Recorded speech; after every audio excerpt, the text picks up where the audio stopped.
오늘 저에게 주시는 은혜의 말씀은 마태복음 5장 9절입니다. 3절부터 다시 9절까지 저희가 한 목소리로 한번 읽도록 하겠습니다. 마태복음 5장 3절부터 9절까지의 말씀 우리 같이 읽습니다. 심령이 가난한 자는 복이 있나니 천국이 저희 것임이요 애통하는 자는 복이 있나니 저희가 위로를 받을 것임이요 온유한 자는 복이 있나니 저희가 땅을 기업으로 받을 것임이요 의에 줄이고 목마른 자는 복이 있나니 저희가 배부를 것임이요 긍휼히 여기는 자는 복이 있나니 저희가 긍휼히 여김을 받을 것임이요 마음이 청결한 자는 복이 있나니 저희가 하나님을 볼 것임이요 화평케 하는 자는 복이 있나니 저희가 하나님의 아들이라 일컬음을 받을 것임이요. 아멘. 하나님의 말씀이었습니다. 오늘은 화평케 하는 자의 복, 팔복 중에 7번째고요. 오늘 8번째 산상수훈의 말씀입니다. 화평케 하는 자는 복이 있나니 저희가 하나님의 아들이라 일컬음을 받을 것이요. 참 좋은 말이죠. peace. 동서고금을 막론하고 평화를 사랑하지 않는 사람은 없습니다. 다 역사적으로 평화를 추구했고 평화를 사모했습니다. 그런데 안타깝게도 보면 인류 역사를 보면 그 어느 때에도 그 어느 곳에도 평화는 존재하지 않았습니다. 아마 잠시는 있을지 몰라요. 그런데 온전한 평화는 없었습니다. 평화의 반대인 싸움, 전쟁 이런 것이 모든 역사를 기록하고 있습니다. 아마 에덴 동산에서 쫓겨나서 첫 그 가족을 이뤘던 그 중에 특별히 형제 가인과 아벨의 사건을 통해서 첫 살인이 일어나고 지금까지 전쟁은 끝이 없습니다. 그러니까 사람이 있는 곳에는 화평보다는 반드시 싸움, 다툼, 분열 이런 것들이 늘 있습니다. 안타까운 것은 그냥 그것이 자연스럽다고 받아들이는 것이에요. 우리가 이러면 안 되는데 하나님 우리에게 평안을 주십시오. 어떻게든지 하나가 되게 해주십시오. 어떻게든지 화평을 누리게 도와주십시오. 어떻게든지 샬롬을 이룰 수 있도록 도와주십시오. 내가 죽어서라도 이런 것이 아니라 에이 하고 흩어지고 갈라지는 것들이 이제까지 역사입니다. 나라도 쪼개지고 교회도 쪼개지고 교단도 쪼개지고 사람들이 모이는 곳은 늘 그렇습니다. 전쟁의 역사라는 책을 보면 1480년부터 1941년까지 460년 동안 인류가 겪어온 싸움의 역사에 대해서 이렇게 기록하고 있습니다. 그 저자는 영국에서는 78번, 프랑스에서는 71번, 스페인에서 64번, 러시아에서 41번, 오스트리아에서 52번, 독일에서 23번, 중국에서 11번, 일본에서 9번, 미국에서 13번 등 수를 세어볼 수 없을 정도의 많은 전쟁이 일어났다고 합니다.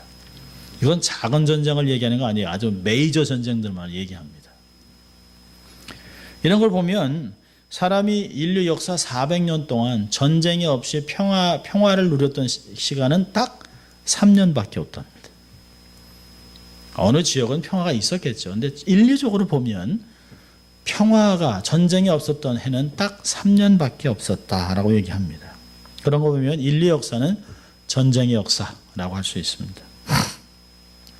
특별히 이스라엘 역사는 예수님이 오시기 전까지 끊임없이 그들의 역사가 전쟁을 통해서 맥을 이루어온 역사라고 볼 수 있어요. 예수님 오시기 전 900년 전부터 남과 북이 갈라졌습니다. 그리고 7나라, 그 주위에 있는 7나라로 해서 얼마나 많은 전쟁을 겪었는지 몰라요. 외부의 침입자가 없으면 남북전쟁, 남북전쟁이 없으면 외부에서 쳐들어오고 이런 일들이 수도 없었습니다. 그러다가 결국에는 쫓겨나서 2000년 동안 나라 없는 서러움을 당하다가 1948년 드디어 이스라엘이 나라를 세웠습니다. 독립을 하는. 그래서 이 사람들에게는 평화라는 말이 너무나 중요한 단어예요. 그래서 이들이 만나면 샬롬 부릅니다. 반가운 사람들한테는 샬롬 샬롬, 또 아주 친한 친구들한테는 샬롬 샬롬 샬롬 이렇게 3번을 얘기합니다. 평화가 있냐는 거죠. 이스라엘의 수도인 예루살렘도 샬롬의 도시죠. 평화의 도시란 뜻입니다. 그만큼 평화를 사모하는 나라입니다. 그래서 예수님이 오셔서 하늘에는 하늘의 영광이요 땅에는 평화라라고 얘기했습니다. 예수님이 태어날 것에 대해서 이사야 9장 7절에서도 평강의 아들이라고 얘기합니다. 그러니까 이스라엘 사람들에게는 평화라고 하는 것, 평강이라고 하는 것, 화평이라는 건 너무너무 중요한 것이에요. 근데 어쩌나 우리 한국하고 얼마나 닮았는지 몰라요. 우리도 평안하십니까? 안녕하세요. 이게 우리의 안녕하십니까? 평안이랑 똑같은 이야기입니다. 1000년 동안의 역사 속에서 한국의 역사 전체를 해보면 어느 역사학자가 기록을 했는데요. 조사를 해보니까 최소한 1000번의 침입을 받았답니다. 1000번. 그 조그만 나라가 얼마나 이스라엘은 더 조그맣죠. 이스라엘은 경상남북도 합친 것보다 작으니까 얼마나 작습니까? 그 나라가 동족 상쟁의 6.25 전쟁을 치렀죠. 그리고 나라가 반으로 딱 쪼개져 가지고 70년 동안 가도 오도 못하고 그런 일이 있습니다. 마음속에는 사실 평안을 원하는 게 얼마나 많은지 몰라요. 이 동족 상장의 전쟁은 옛날부터 있었던 것이에요. 이게 가인과 아벨로부터 시작해서 크게는 역사적으로 나가면 아브라함의 아들 이스마엘과 이삭, 이 전쟁이 지금까지도 계속되고 있습니다. 이 중동에서는 내가 이스마엘의 자손이냐 이삭의 자손이냐 사실은 같은 형제인데 그것이 또 더군다나 이게 이슬람이냐 유대교냐라고 하는 것 때문에 엄청난 전쟁이 일어나고 있습니다. 세상 도처에서 자행되는 무자비한 테러로 매일 무고한 생명이 죽어가고 있습니다. 언제나 진정한 평화가 올 수 있을까요? 답은 주님이 오셔야 된다라고 하는 것이에요. 주님이 오셔야만 된다. 평강의 왕인 예수님이 다시 오셔야만 세상의 모든 전쟁이 끝마치고 평화로운 날이 올 거라고 얘기합니다. 이 전쟁이 나라에만 있겠습니까? 그렇지 않아요. 나라 안에서도 소수민족끼리, 또 그 부족 안에서도 집안끼리, 집안 안에서도 형제끼리, 또 부부끼리, 또 어떤 때는 부모와 자식이, 요즘같이 부모가 자식을 죽이고 자식이 부모를 죽이고, 이게 한국이나 미국이나 아들이 동성애자라는 것 때문에 하도 어뷰즈를 하니까 그 아들이 엄마를 칼로 찔렀어요. 그리고 죽였어요. 그래서 2층에서 아버지가 내려와서 아들을 총으로 쏴 죽였습니다. 이게 미국에서 일어났잖아요. 자기 아내를 죽이는 아들을 총으로 쏴 죽인 그 사람은 평생 어떤 삶을 살아가겠습니까? 너무너무 기가 막힌 일들이 미국 안에서 벌어졌습니다. 한국에서는 자기 아들을 발로 차서 죽이고 굶어서 죽이고, 이 평화라는 게 없습니다. 가족의 애틋한 사랑, 희생 이런 것들이 없어졌습니다. 부모와 자식 간에, 동기 간에 불화와 갈등, 미움과 다툼이 지속적으로 있습니다. 참 이상한 일이죠. 마음속으로는 다 평화를 원하는데 현실에서는 평화가 일어나지 않습니다. 존재하지 않습니다. 그 이유가 뭘까요? 딱 하나죠. 인간의 마음에 있는 죄의 문제가 해결되지 않기 때문이었습니다. 그게 인간의 불행이요 비극입니다. 이런 인간을 향해서 사람들에게 예수님은 팔복을 가르치고 있습니다. 하늘나라가 어떤 나라이냐, 하늘나라의 사람들은 어떻게 살아야 되느냐, 이런 것들을 해석해 주기 전에, 가르치기 전에 먼저 내면의 문제, 우리가 먼저 어떤 사람이 되어야 하느냐라고 하는 걸 말씀하고 있습니다. 첫 번째 팔복 중에 4개는 다 소극적인 거예요. 심령이 가난하고 애통하고 온유하고 의에 줄이고 목마른 자. 이런 사람들이 다섯째 부터 삶에 나오는 거죠. 다른 사람에게 긍휼을 베풀고 마음이 청결한 가운데 사람들을 받아들이고, 더군다나 마음이 청결한 가운데 화평을 추구하는 사람이 정말 하나님의 아들이다라고 하는 것을 이야기하고 있습니다. 그런 사람들은 어떤 상황 속에서도 의와 핍박에 대해서 두려워하거나 피하지 않고 오히려 그것을 감사함으로 삶을 살아나가는 사람들이라고 팔복은 마치는 것을 볼 수 있습니다. 선지자도 이같이 핍박을 받았느니라 라고 하는 말로 팔복을 12절에 마칩니다. 이런 인간 사람들을 통해서 세상을 향해 예수님 말씀하시죠. 화평케 하는 자는 복이 있다.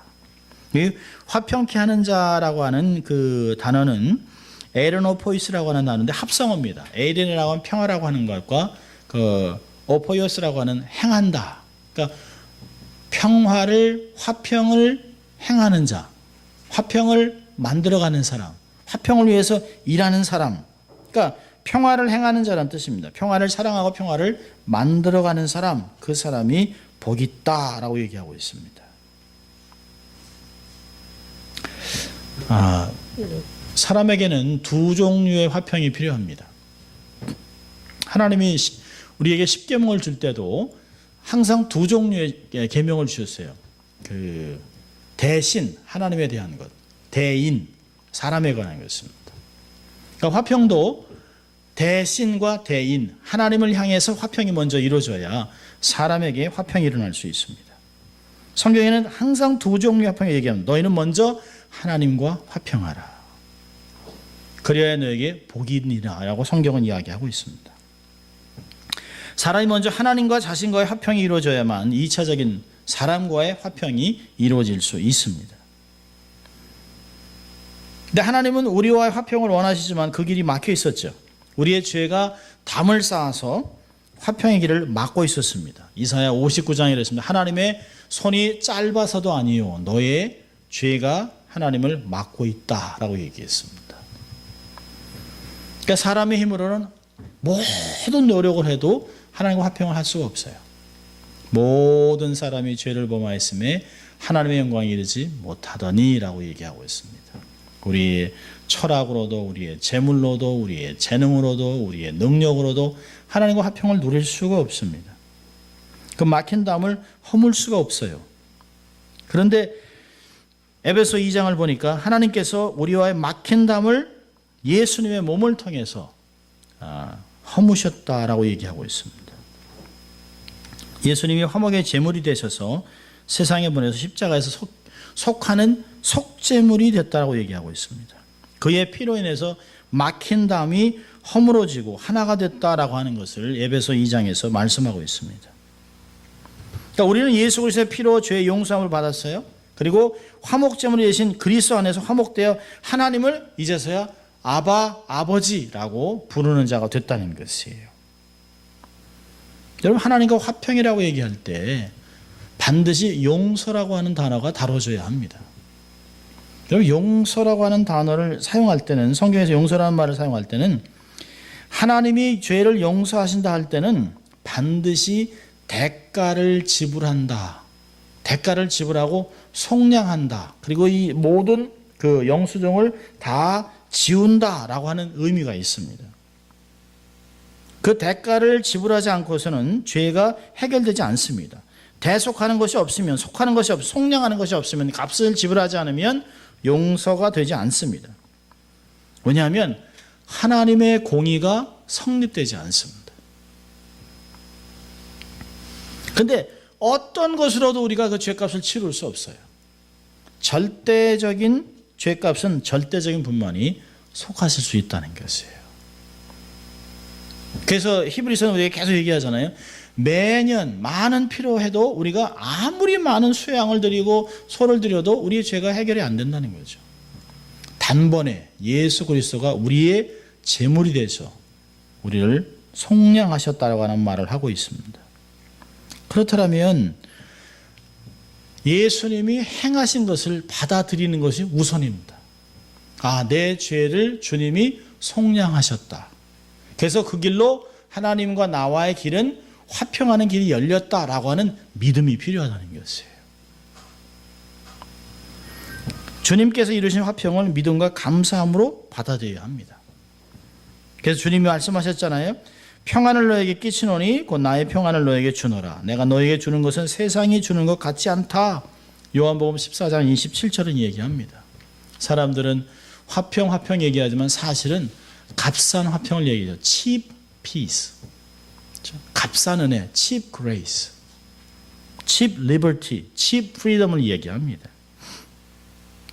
주님이 주시는 평안은 세상에서 이야기하는, 세상의 말로 하는, 세상이 표현하는 것이 아니에요.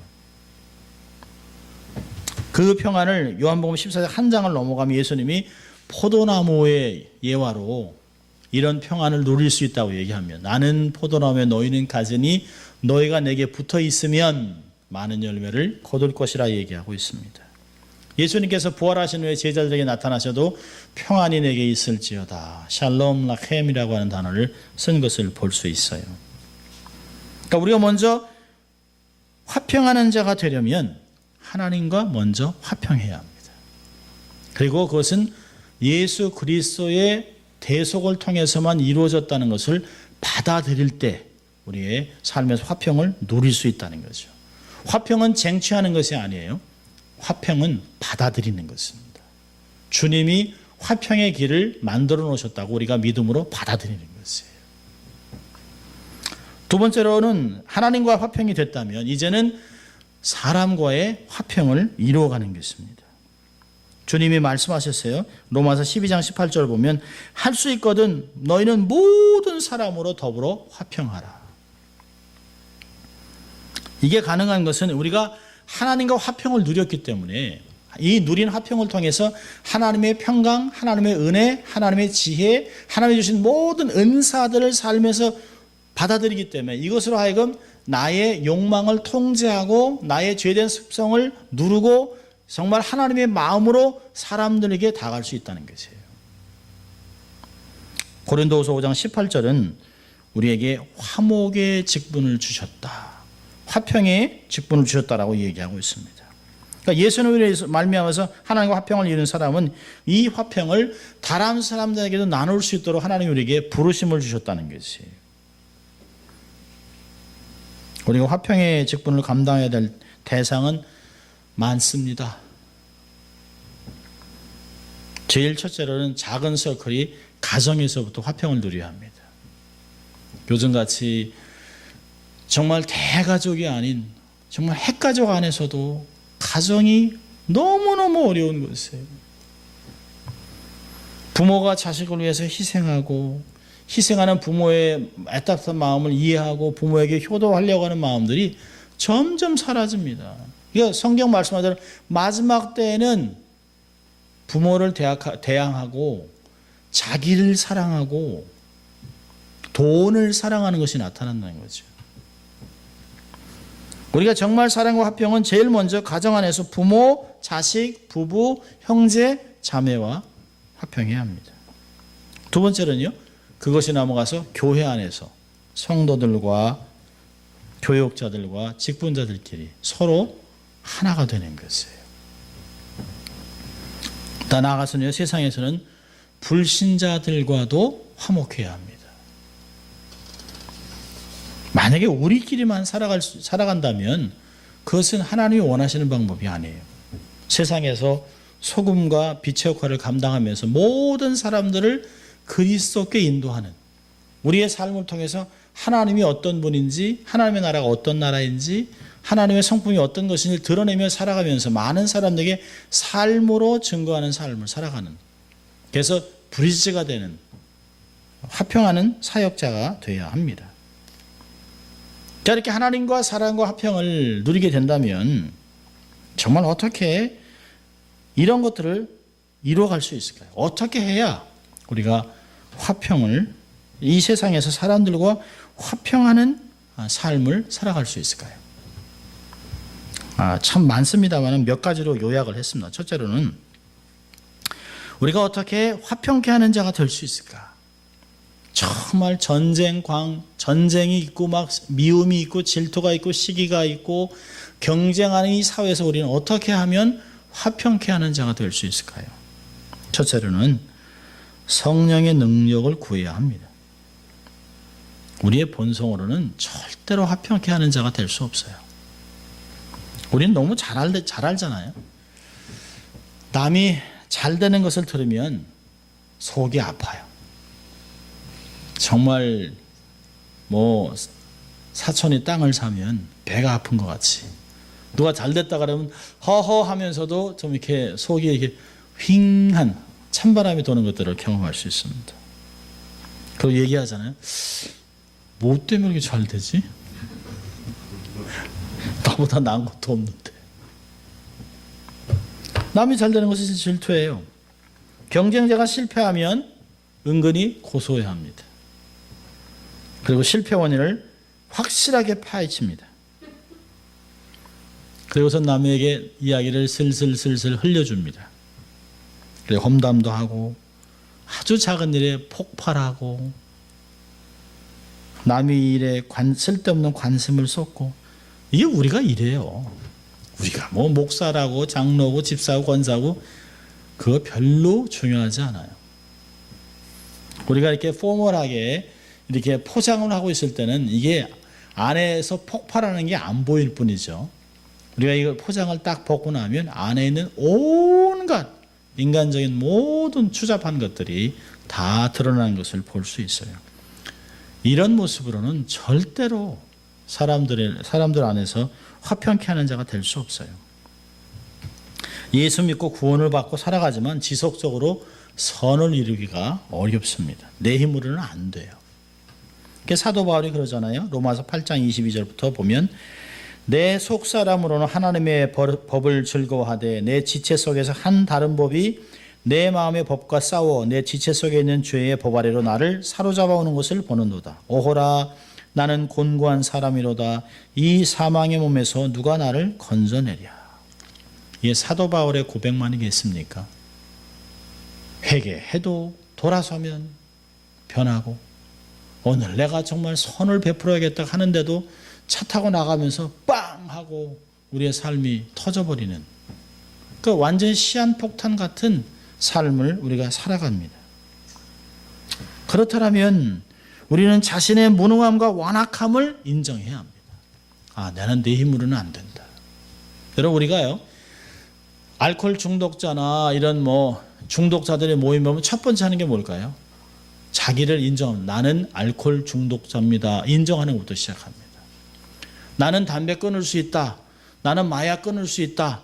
라고 하는 사람들은 절대 못 끊습니다. 나는 할 수 없습니다. 그래서 여기 왔고 내가 어카운터빌리티가 필요하고 나는 도움이 필요합니다. 라고 하는 데서부터 사실은 도움이 시작되는 것이에요. 나는 화평케 하는 자가 될 수 있다. 내 힘으로. 그러면 5분도 안 돼서 무너집니다. 시작은 나는 아무것도 내 힘으로는 할 수 없다. 성령님이 도와주셔야만 하나님이 원하는 것을 할 수 있습니다. 하나님 오늘도 나를 도와주십시오 라고 하는 것이 사실은 정직한 것이에요. 성령의 도우심으로 열매를 맺을 때 화평케 하는 자가 될 수 있습니다. 갈라디아서 5장에는 이렇게 얘기합니다. 22절부터 23절에 오직 성령의 열매는 사랑과 희락과 화평과 오래 참음과 자비와 양선과 충성과 온유와 절제니 이 같은 것을 금지할 법이 없느니라. 성령의 열매로만 화평을 누릴 수 있어요. 야고보서 3장도 동일한 말씀을 합니다. 17절부터 18절 보면 오직 위로부터 난 지혜는 첫째 성결하고 다음에 화평하고. 이게 얼마나 이게 예수님하고 똑같은 말인지 몰라요. 오늘도 그렇잖아요. 마태복음 5장 8절 9절 마음이 청결한 자는 복이 있다. 그 다음에 다음 절이 화평케 하는 자는 복이 있다라고 얘기합니다.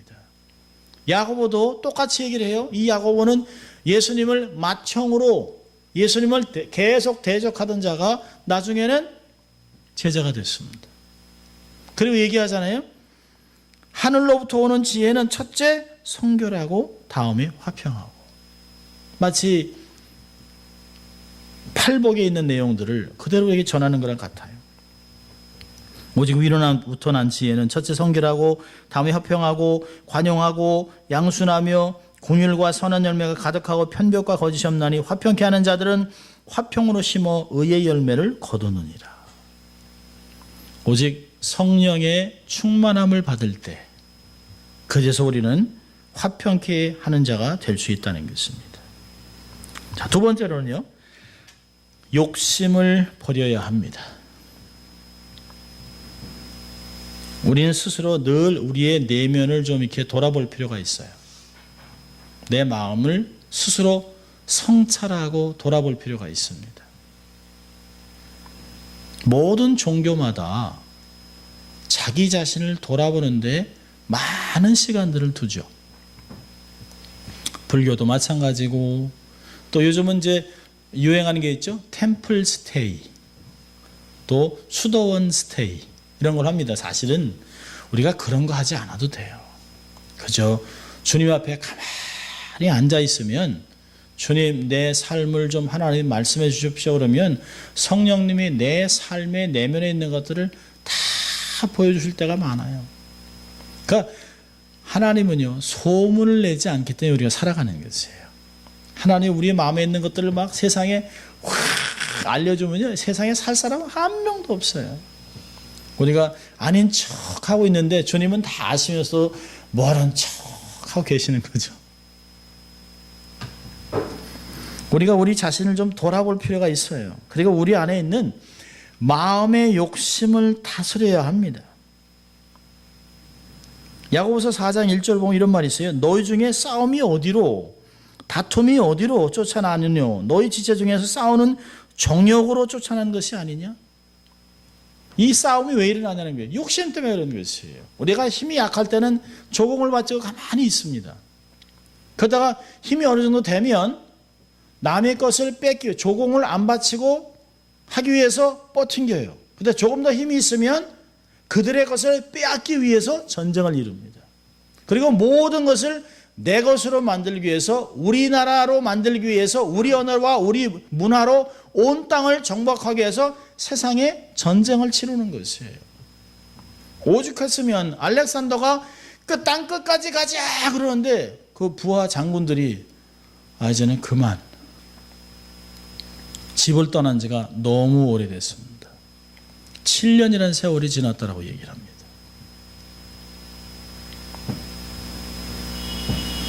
한 사람의 욕심이 온 나라를 어렵게 하는 것이죠. 그래서 야고보서 1장 15절에 얘기합니다. 욕심이 잉태한 즉 죄를 낳고 죄가 장성한 즉 사망을 낳느니라. 내 욕심은 교묘합니다. 잘 안 드러나요. 우리가 많은 사람 앞에서 우리 욕심은 가끔 평안한 가운데 뷔페집에 가면 나타납니다. 안 먹을 것 같이 하다가 내가 맛있는 거, 좋은 거, 비싼 거 나오면 괜히 한 개지 먹을 거 2개, 또 안 나올 것 같으면 10개. 요즘 중국 사람들 거 인터넷 보니까 새우가 중국에서는 비싸요. 그러니까 새우를 이렇게 싱가포르의 어느 식당에 뷔페에 새우를 이렇게 싸놨는데요. 사람들이 새우를 집게를 집는 게 아니라 이 자기 플레이스로 퍼 담습니다. 퍼 담고 막 부닥치면서 한 사람이 3접시를 담아가지고 결국은 다 못 먹고 버리고 가요. 그래서 그 사람들에게 얘기합니다. 그 주인이 그렇게 썼대요. 반드시 집게로만 집어라. 근데 사실 그런 것만 있지 않습니다. 욕심은 그걸 우리는 추한 욕심이라고 얘기하죠. 근데 교묘한 욕심이 있습니다. 남들에게 인정받고 싶은 욕심이 있습니다. 남들보다 위에 서고 싶은 욕심이 있어요. 어느 한 랍비가 아들이 12명이 있습니다. 그리고 아주 행복한, 아주 화목한 사랑의 공동체를 만들었어요. 그리고 아버지는 늘 형제들 간에 우애 있게 서로 베풀고 섬겨주며 삶을 살아라. 무엇보다 하나님을 섬기는 게 가장 중요하다고 가르쳤습니다. 어느 날 밤 가족이 잠들 무렵에 한 아들이 랍비에게 와서, 아버지, 다른 형들은, 동생들은 잠만 자는데 저는 자지 않고 계속 기도하는 시간을 가집니다. 그러자 랍비 아버지는 빙긋이 웃으면서, 그래서는 안 된다. 다른 형제들의 흉을 보는 것보다 그 형제들과 같이 잠을 자라. 얼마나 지혜로운 말입니까? 그 아버지는 그 아들의 마음을 정확하게 꿰뚫어 본 것이에요. 그게 뭘까요? 나는 형제들보다 낫다는 거예요. 아버지에게 인정받고 싶은 그런 게 있습니다. 여러분, 우리 안에는 욕심은 아주 다양한 얼굴이 있어요. 다양한 모습으로 다가오는 것을 볼 수 있습니다. 욕심을 버려야 화평케 하는 자가 될 수 있습니다. 세 번째로는 아주 중요한데요. 혀를 통제해야 합니다. 세상을 화평케 하는 자가 되기 위해서는 무엇보다 혀를 조심해야 됩니다. 잠언서는 얼마나 얘기를 많이 하는지 몰라요. 잠언서 13장 3절을 보면 입을 지키는 자는 그 생명을 보존하나 입을 크게 벌리는 자에게는 멸망이 오느니라. 21장 23절에는 입과 혀를 지키는 자는 이라고 얘기합니다. 야고보서 3장 6절에서는 아주 정확하게 얘기해요. 혀는 곧 불이요 불의의 세계라. 혀는 우리 지체 중에서 온몸을 더럽히고 생의 바퀴를 불사르나니 그 사르는 것이 지옥불에서 나느니라. 이 세치 끝도 안 되는 이 작은 혀로 사람을 죽였다 살렸다 들었다 놨다 합니다.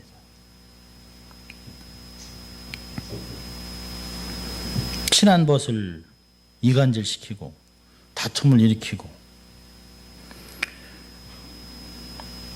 안타깝게도 사람들은 칭찬보다는 험담을 많이 늘어놓습니다. 남을 칭찬하거나 축복보다는 남을 흉보고 비방하고 욕하고 저주하는 데 빠릅니다. 그래서 우리는 연습하지 않아도 훈련하지 않아도 다른 사람을 욕할 수 있어요. 그런데 다른 사람을 칭찬하려면 힘들어요. 그러죠? 뭐 칭찬할 게 있어야지. 아니요. 사람들은 다 칭찬할 게 있습니다. 다 장점이 있어요. 그런데 우리는 그 장점보다는 단점이 눈에 먼저 띄어요. 근데 그 단점을 우리가 통제하지 않고 그 단점을 입으로 막 verbalize 한단 말이죠. 잠언서 17장 27절에 얘기합니다. 말을 아끼는 자는 지식이 있고 성품이 안전한 자는 명철하니라. 미련한 자라도 잠잠하면 지혜로운 자로 여기고 입술을 닫히면 슬기로운 자로 여기느니라. 혀를 통제하고 있으면 사실은 우리의 싸움이 80%가 줄어든답니다. 어느 여인이 친구들하고 야, 나 어저께 이 남편하고 그 인간 뭐 그러면서 이제 막 거의 이제 뭐 이렇게 막 아주 험한 말로 그 인간한테 내가 그냥 막 한 시간 막 퍼대고 막 그러는데, 그러니까 옆에 있는데 근데 막 그랬습니다. 여자친구인데 그 인간이 말을 한마디도 안 해. 그래서 그냥 거기서 끝났어. 그러니까 이게 말이라는 게 이게 서로 이게 맞아야 박수가 나잖아요. 사람들이 험담하는 사람들 보세요. 험담하는 사람들은 옆에서 맞장구를 쳐주는 사람이 없으면 험담이 줄어듭니다. 남의 말은 별식 같아서 내 입에 쏙쏙 들어옵니다. 귀에 쏙쏙 들어와요. 근데 그걸 막아야 돼요. 그리고 하지 말아야 됩니다. 혀를 통제해야 됩니다. 마음을 지켜야만 눈과 귀와 혀가 통제됩니다. 쉽지 않죠. 자, 마지막으로는요. 어떻게 하면 우리가 정말 화평케 하는 자가 될 수 있을까요? 인내와 관용을 베풀어야 됩니다.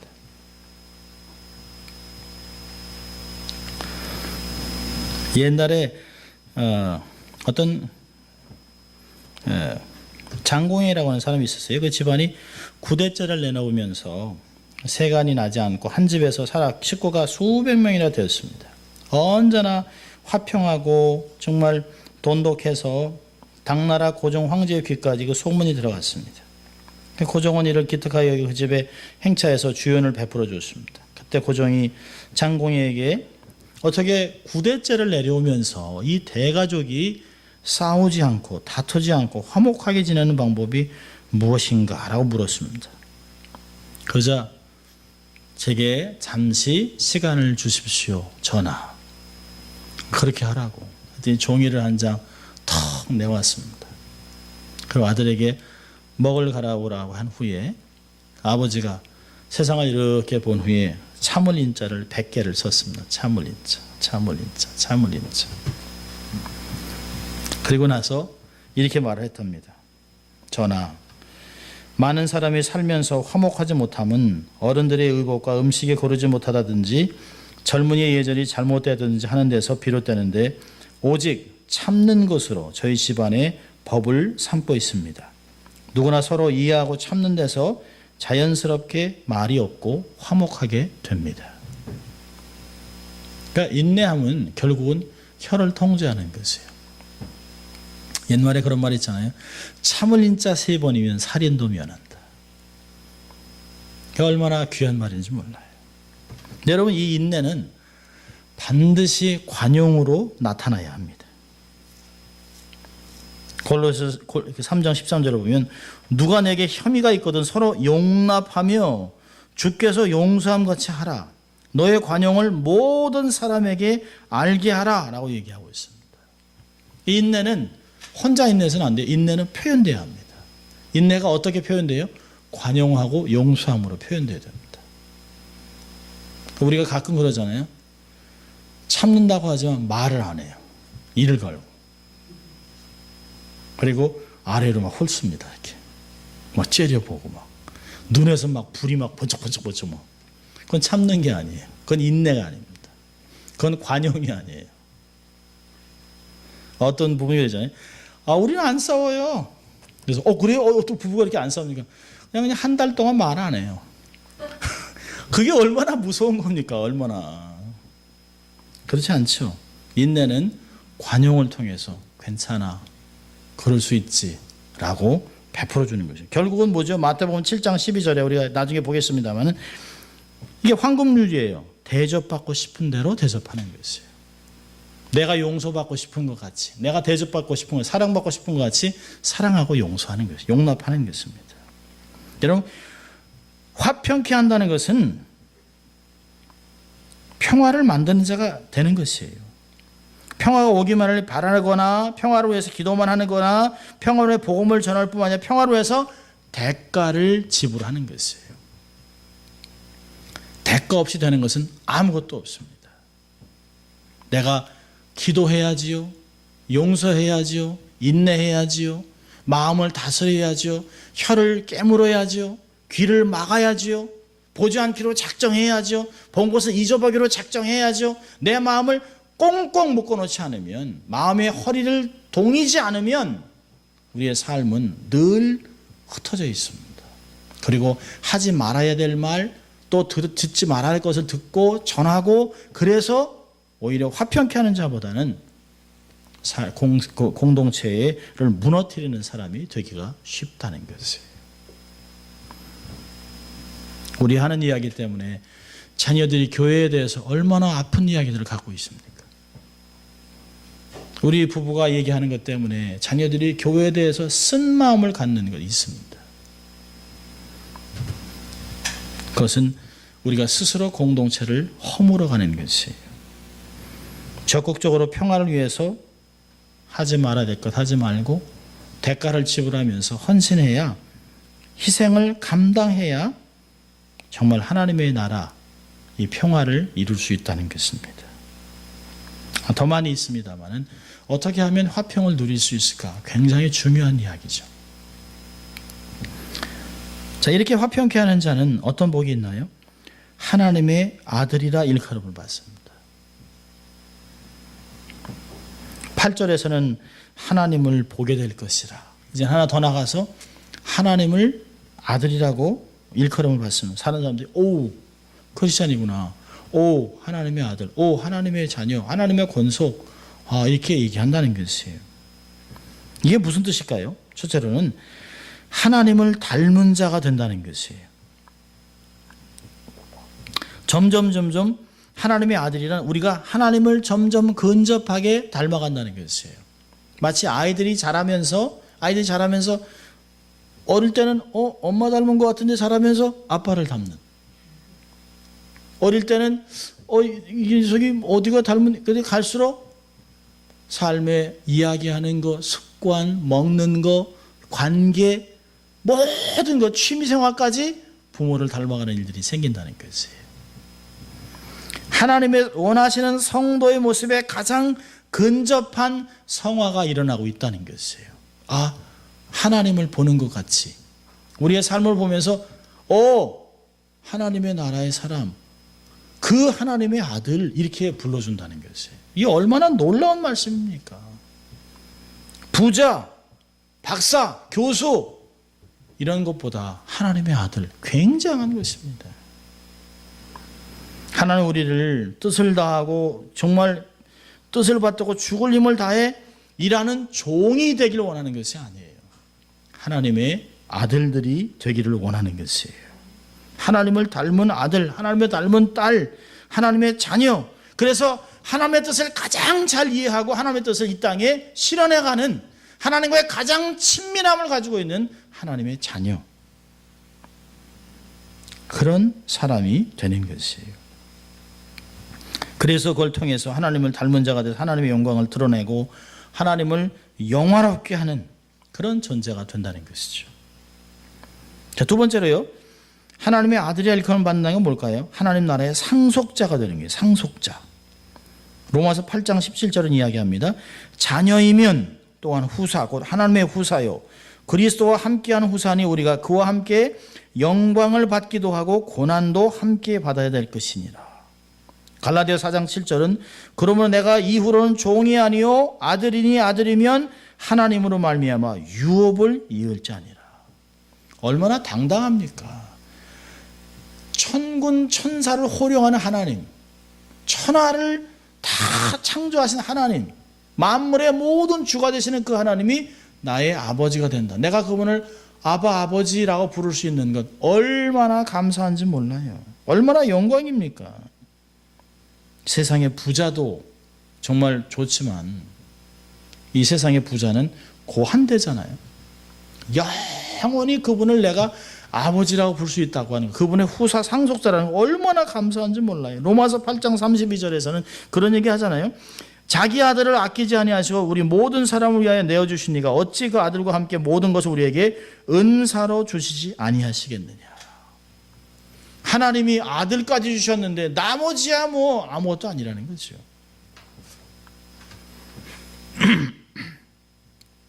세 번째로요, 마지막으로 화평케 하는 자가 받는 복은 하나님의 아들의 일컬음을 받는다는 건 뭐냐면 하나님을 닮은 자가 되고 하나님 나라의 상속자가 되기도 하지만 세상의 진정한 복이 되는 것이에요. 하나님을 정말 드러낼 수 있는 사람. 우리 아버지야. 우리 아버지는 하나님의 그 엄청난 복들을 삶에 흘려보내는 축복의 통로가 된다고 하는 것이죠. 진정 복 있는 사람이에요. 어디 가든지 환영받는 축복의 통로가 되는 하나님의 사람이 될 수 있는 것이에요. 화평한 사람 마음이 평안하기 때문에 건강한 복을 받게 됩니다.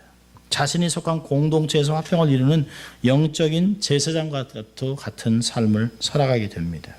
직분이 아닙니다. 직분이 중요한 것이 아니라 그 사람이 세상에 있는 권세가 중요한 것이 아니라 정말 하나님의 성품을 갖고 있는 그 사람이 된다는 것이죠. 그러니까 사람들이 우리를 보고 뭐라 그럴까요? 하나님을 보는 것 같아 라고 이야기하는 것이에요. 역사적으로 믿음의 사람들은 하나님의 뜻을 알기 때문에 자기를 위해 사는 삶을 포기했습니다. 그리고 하나님의 영광을 위해서 평화의 사도로 살기로 결정했습니다. 막대한 희생을 감수하고도 주님의 영광을 위해서 살기를 구했습니다. 슈바이처 90년의 삶을 살아가면서 그 가난한 아프리카에서 그들의 삶에 있는 고름을 빼고 치료하면서 얘기했잖아요. 많은 사람들이 얘기했습니다. 자기 백인들이 흑인들에게 한 일이 너무나 잘못되기 때문에 그걸 갚으러 갔어요. 그리고 모든 사람이 그렇지 않다. 하나님은 백인만 사랑하는 것이 아니라 모든 일을 다 사랑한다라고 얘기했어요. 그리고 자기가 직접 의학을 공부하고 그들에 나가서 의술을 통해서 많은 사람을 섬겼습니다. 그리고 조용하게 작은 헛과 같은 집에서 무릎 꿇고 기도하다 죽었다고 얘기합니다. 한국 사람으로는 김삼찬이라고 하는 사람이 그를 만나러 슈바이처를 만났답니다. 그 사람이 가서 슈바이처랑 한 주일을 지나면서 그렇게 정말 하루만 곳에서 이렇게 흑인들을 한없이 사랑하고 섬기는 가운데 그 사람에게 마지막 떠나면서 그렇게 얘기했답니다. 제가 한 가지만 여쭤봐도 될까요? 물어보라고. 어떻게 하면 인생을 가치 있게 살아갈 수 있을까요? 그러니까 슈바이처가 이렇게 있답니다. 한 우물만 파세요. 한 우물만 파세요. 그리고 그게 얘기했답니다. 인류의 사랑과 평화를 전하세요. 그리고 인류의 사랑과 평화를 전하는 그 통로가 되세요. 한 우물을 파는 것 통해서. 우리에게 주는 아주 그 의미가 깊다고 생각합니다. 우리는 자주 옮겨 다니잖아요. 자주. 이것도 해보고 저것도 해보고 여기도 파보고 저기도 파보고 이것도 하고 저것도 하고 오랫동안 한 곳에서 끊임없이 하나님을 보여주려고 했던 그 사람. 그 사람은 정말 평화의 사로 살았습니다. 머더 테레사도 그렇잖아요. 많은 사람들이 죽어가는 사람 뭐 가치 있다고 그렇게 가장 빈민가 가장 그 힘든 사람 그냥 아무도 돌보지 않는 그냥 놔두면 죽는 사람을 돌보면서 그 영혼을 죽게 인도했던 그런 가치가 뭐가 필요 있냐? 안 해도 되는데. 근데 많은 사람들 앞에서 늘 그가 얘기했던 건 하나님의 사랑. 그리고 이 땅에 평화가 오기를. 늘 그랬답니다. 나는 너무 일하는 게 분주해서 세상을 바라볼 수가 없었다. 세상에 있는 많고 많은 사람들 만나는 것보다 세상에 있는 많고 많은 사람이 존경받고 높은 지위를 갖는 것보다 나는 그저 한 사람의 영혼을 사랑했던 것이 내게 있어서는 가장 중요한 일이었다고 얘기합니다. 그리고 그가 주장했던 게 사랑과 평화. 모든 사람들이 믿음의 사람들은 그렇게 살아갔습니다. 막대한 희생을 감수하고라도 주님의 영광을 위해서 살기를 구했습니다. 그들은 늘 하나님의 영광을 위해서 이 땅에 화평하는 자가 되기로 삶을 살았습니다. 남들이 버린 곳에 가서 남들이 창으로 총으로 침략했던 그곳에 가서 다른 사람들이 함부로 취급했던 자들에 가서 하나님의 사랑을 전했던 마치 예수님이 하늘에는 영광 땅에는 평화라고 했던 그 인생을 그대로 살아냈던 사람들이었습니다. 하나님께 영광 돌리기 위해서 이 땅에 화평의 길을 깔아놓았던 사람들이 화평케 하는 자들이었습니다. 그들은 정말 샬롬을 외쳤던 자들이죠. 샬롬을 살아냈던 사람들입니다. 오늘도 우리는 화평케 하는 자가 되어야 합니다. 그래야 정말 하나님의 복을 받아 하나님의 아들이라 하나님의 자녀라 라고 하는 일컬음을 받게 됩니다. 평화를 만들어 나가는 피스메이커 샬롬의 평화가 여러분들에게도 삶에 있기를 주의 이름으로 축원합니다. 기도하겠습니다. 하나님 아버지 감사합니다. 오늘도 저희를 화평케 하는 자로 부르시고 하나님의 영광을 위해서 이 땅에서 화평의 사역을 감당하고 그걸 통해서 하나님의 나라를 증거하는 귀한 종들이 다 될 수 있도록 하나님 축복하여 주시옵소서. 그래서 하나님 이 세상에서 전쟁과 또 하나님 굶주림과 어려움과 하나님 좌절할 수밖에 없는 상황 속에서도 우리의 삶을 통하여 하나님과 화평하는 역사가 나타날 수 있도록 도와주시고 하나님만이 영광받는 귀한 삶을 살아갈 수 있도록 하나님께는 결국에는 큰 영광을 돌리는 저희들 될 수 있도록 축복하여 주시옵소서. 감사하고 예수님 이름으로 기도합니다. 아멘.